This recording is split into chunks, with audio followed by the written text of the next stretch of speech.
ẹ̀yin èèyàn ilé ìwé lẹ́ṣẹ̀ káàbọ̀ sí Mashola Gist TV. Gist tèmi tá a gbọ́ wọn ní àwọn olórí wọn ni wọ́n wá sí inú palace láti wá rí kábíyèsí.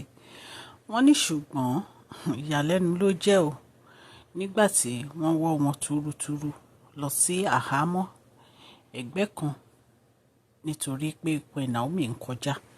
bí a ṣe gbọ́ o wọ́n ní Queen Naomi wá sí inú palace. wọ́n ní ṣùgbọ́n wọ́n ní ìgbà tí àwọn olórí dé wọ́n ní wọ́n lọ sí ibi conference cultural room wọ́n ní wọ́n jókòó síbẹ̀.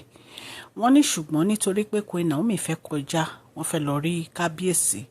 wọ́n ní security guard wọ́n ní ó lọ pe àwọn olórí jáde níbi tí wọ́n jókòó sí pé kí wọ́n wá sí outside place. wọ́n ní nítorí pé tí wọ́n bá wà ní ibi tí wọ́n wà yẹn wọ́n máa rí Queen Naomi. wọ́n ní bí wọ́n ṣe wá sí outside gate pé kí wọ́n gbatẹ́gùn níbi tó ti lè gbatẹ́gùn. wọ́n ní bí Queen Naomi ṣe lọ sí ọ̀dọ̀ kábíyèsí tí wọ́n nìyẹn. wọ́n ní ìgbà tí wọ́n kúrò ní ibẹ̀ ni wọ́n tó mọ̀ pé nítorí Queen Naomi ni wọ́n fi lé àwọn kúrò níbi táwọn jókòó sí tẹ́lẹ̀. wọ́n ní èyí ò bá àwọn olórí lára mu. wọ́n ní ṣe ni wọ́n ń rojọ́ pé kí ló dé tí kábíyèsí ń treat àwọn báyìí pé àwọn ò tiẹ̀ wá jẹ́ nǹkan kan mọ́ torí wọ́n ní wọ́n wá sínú palace wọ́n wá rí kábíyèsí ni. wọ́n ní ṣùgbọ́n wọ́n ní ọ̀rọ̀ yìí wọ́n ní kò bá wọn olórí ní ara mu pé ó gbòdì lára wọn. ẹ̀yin èèyàn lé èyí ó ṣe kàyéfì fún wa nígbà tá a gbọ́ wípé àwọn olórí wá sí inú palace pé wọ́n ní kán kúrò ní ibi tí wọ́n jókòó sí kí wọ́n lọ sí ibi outside area kan lọ dúró síbẹ̀ dé kábíyèsí. wọ́n ní nítorí Queen Naomi ni wọ́n fi lé wọn kúrò níbẹ̀ allegedly bí a ṣe gbọ́ nìyẹn. ẹ̀yin èèyàn lé ẹ jẹ́ kí n kí ẹ̀yin olólùfẹ́ mi ní ilé lóko àti lẹ́yìn òde wípé ẹ káàbọ̀ sí Mashola Gist TV. Mashola Gist TV ń kí yín. Mashola Gist TV ń kí yín. adúpẹ́ àtọpẹ́dá.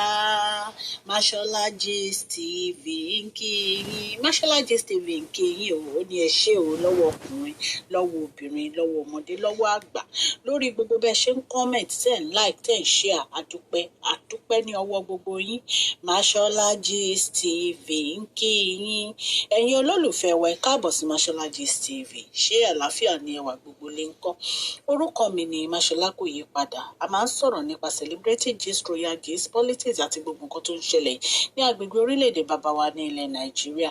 a ń sọ̀rọ̀ nípa celebrity gist, royal gist, politics àti gbogbo nǹkan tó ń ṣẹlẹ̀ ní orílẹ̀-èdè wa. ẹ̀yin èèyàn lè tẹ́ bá ti subscribe ẹ tẹ notification bell kẹ́ ẹ subscribe so that a bá ti post any gist ẹ máa rí.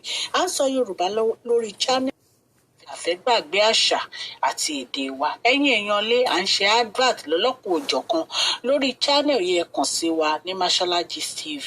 ọlọ́run elédùnmarè á bá mi gọ́wọ́ yín sókè o. ọlọ́run elédùnmarè á bá mi ran gbogbo yín lọ́wọ́ o. òkè òkè ní ọlá yín á máa lọ o. ọlá yín ò ní lọ ìsàlẹ̀ láyé.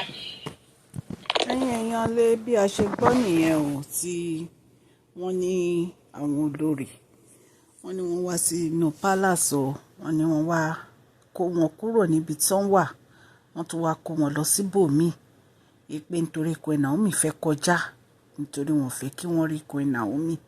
wọ́n ní àwọn olórí bínú pé kí ló dé tí kábíyèsí ń treat àwọn báyìí pé kábíyèsí ò tiẹ̀ wá appreciate àwọn mọ́. kábíyèsí ń fojú àwọn rí rẹ́dẹ̀rẹ́dẹ́ torí wọ́n ní wọ́n wá sínú palace wọ́n wá ṣe meeting pẹ̀lú kábíyèsí ni.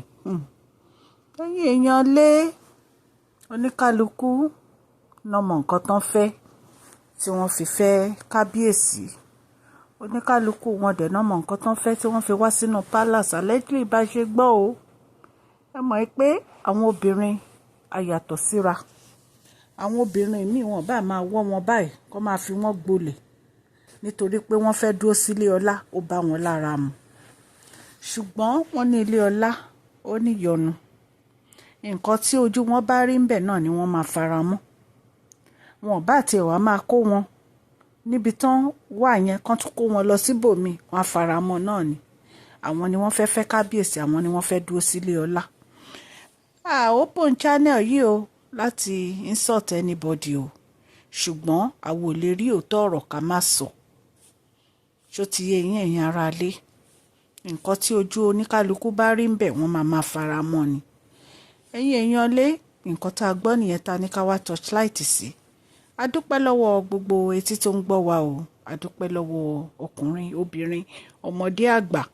Ọlọ́run Elédùmarè ọba aláàánú a máa bá mi ṣàánú fún yín o. Òkè òkè ni ọlá yín á máa lọ o. Ọlá yín ò ní lọ ìsàlẹ̀. Please share this video, like and subscribe. God bless you all.